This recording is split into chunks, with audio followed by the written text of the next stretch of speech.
c'est Alice et Morgane. Et aujourd'hui on a regardé Un nouvel animé de la saison été 2016, Days. Et alors du coup qu'est-ce que c'est? C'est un animé inspiré d'un manga paru dans le Weekly Shonen Magazine. Pour l'instant il fait 17 tomes.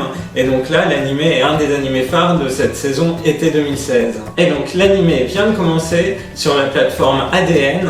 Il est accessible gratuitement pendant un an. Quand est-ce que ça a été diffusé au Japon? Ça a été diffusé au Japon samedi, c'est-à-dire le 2 juillet. Il y a 48 heures. Du coup c'est un tout nouvel animé qui vient à peine d'être diffusé. Alors moi je me suis dit oh un énième animé de football. Mais bon mon chéri avait envie de regarder en se disant ah c'est le nouveau truc qui marche trop bien. On a regardé et j'ai trouvé ça super sympa parce que ça a pas l'air d'être un Captain Tsubasa où en fait on va vraiment se concentrer que sur le sport et ma vie est dédiée au sport et je souffre et je m'entraîne à mort et je fais que ça dans ma vie. Ça a plus l'air d'être vraiment ancré dans cette époque-là et notamment l'épisode 1 s'ouvre sur cette séquence où apparemment un gars, on pressent qu'il va être hyper fort en foot. Il regarde dans son entourage, il voit que des gens qui sont pourri gâtés, enfin c'est les jeunes de nos jours quoi. Ils ne pensent qu'à râler sur leurs parents, voilà.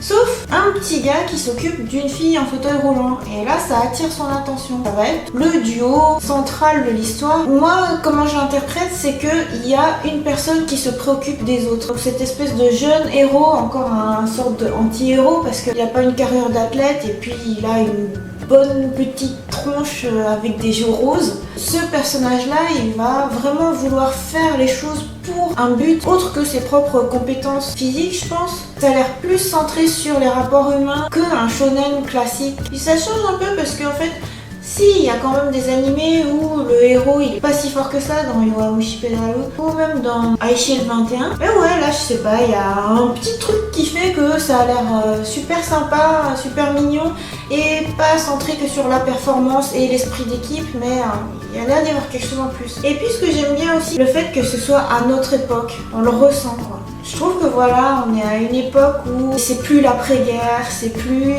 les 30 glorieuses, c'est plus tout ça, c'est vraiment... Les jeunes font rien que s'amuser, ils pensent pas aux autres, voilà. Et là, ça va venir contrebalancer un peu ce personnage blond dont j'ai oublié le nom. Kazuma. Pour lui, le réel héroïsme, c'est ce qu'a réussi à accomplir ce jeune garçon frêle dont j'ai oublié le nom. Tsukushi. Voilà. Il faut que je re-regarde. Et voilà, je trouve que c'est un peu un style de valeur qui change un peu. Tu vois? C'est pas le même héroïsme que dans Fairy Tail ou dans Naruto. C'est un héroïsme quotidien. Et en fait, c'est sympa. J'ai beaucoup aimé le premier épisode. J'avais lu quelques chapitres dans le Shonen Magazine, mais sans suivre depuis le début. Du coup, c'était un petit peu galère. Parce que c'est quand même quelque chose qui se suit. Donc, hier, j'ai commencé à lire le tome 1 du manga. Qui est disponible en fait en version japonaise pour l'instant uniquement, donc sur la bookstore. Et c'est assez rigolo parce que le manga commence de manière différente par rapport à l'animé, où l'animé commence tout de suite par la situation où le personnage va à l'école, on se voit proposer d'aller participer à du futsal par justement son nouvel ami. Et en fait, dans le manga ici, ça commence un petit peu différemment. Avant la proposition du futsal, on voit que le héros, il va voir sa meilleure amie, Sayori, qui travaille dans un family restaurant, et puis il se fait tourmenter par des personnes qui sont a priori un peu plus âgées que lui et qui veulent absolument avoir le numéro de téléphone de cette fille. Et en fait, il refuse, il est prêt à prendre des coups parce qu'il refuse en fait de donner le numéro de téléphone, et c'est là en fait que le héros blond apparaît et intervient en fait et le sauve et va lui proposer justement l'idée du futsal. Donc en fait il y a une approche qui est un tout petit peu différente, mais le manga et l'animé reposent un peu sur la même chose, c'est-à-dire que dans l'animé, là le Kazuma, le personnage blond, voit le héros pousser justement une fille en fauteuil roulant et on voit que ça le frappe.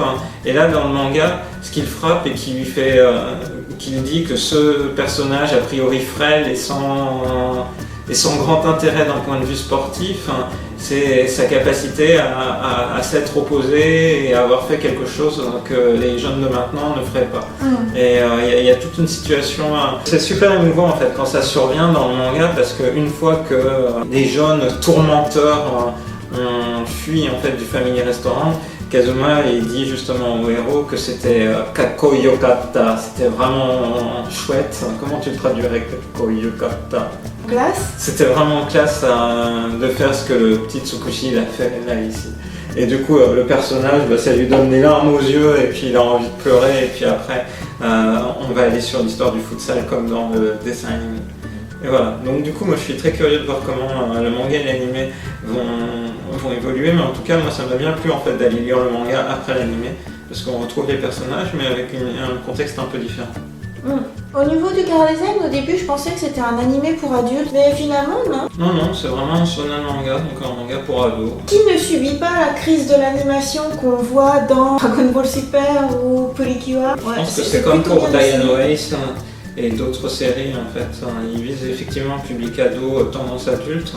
Et je trouve qu'en fait sur ce segment-là, le studio met les moyens, en tout cas sur les premières saisons. Donc je trouve que c'est assez encourageant, ça donne envie de suivre. Après ce sera peut-être un animé plus court, par tranche de 26 épisodes ou quelque chose comme ça. On peut imaginer que ça va se faire par tranche de 26 épisodes. Là pour l'instant ils ont annoncé une série de 26 épisodes, sachant que le manga fait 17 tomes. Ça arriverait assez vite à rattraper le manga. Là, le premier épisode couvre 2 tiers du tome 1, ça va vite en fait. Je pense que comme pour Haikyuu et comme Kuroko no Basket, si l'anime et puis les ventes en DVD, Blu-ray ensuite ont du succès, en fait on peut imaginer qu'il y aura une saison 2, une saison 3 qui suivra du coup l'évolution.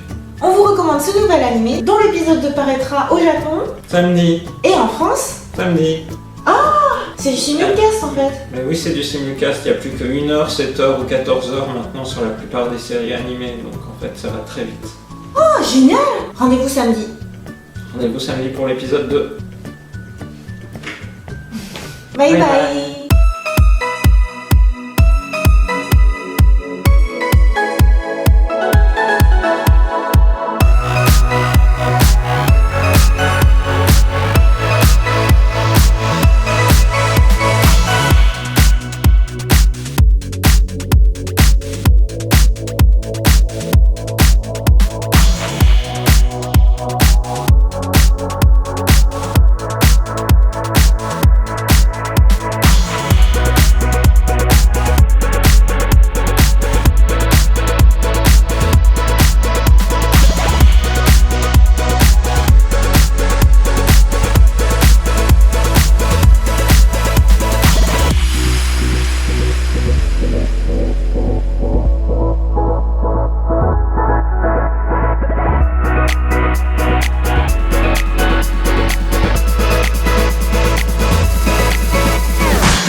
Voilà, c'est à regarder sur la plateforme ADN. Ou comme vous voulez. Hein. Nous, après, on va le regarder tout simplement à la télé au Japon. C'est quoi ce comme vous voulez? C'est quand même plus Non, mais je sais pas, c'est une grosse promo de ADN alors qu'il y a autre chose. C'est pas sur Crunchyroll? Non, justement, chaque licence en France, elle n'est que sur une plateforme en fait. C'est pour ça que je vérifie avant chacune de nos vidéos sur quelle est la plateforme légale en France sur laquelle l'anime est diffusé. Ah d'accord, bon bah très bien.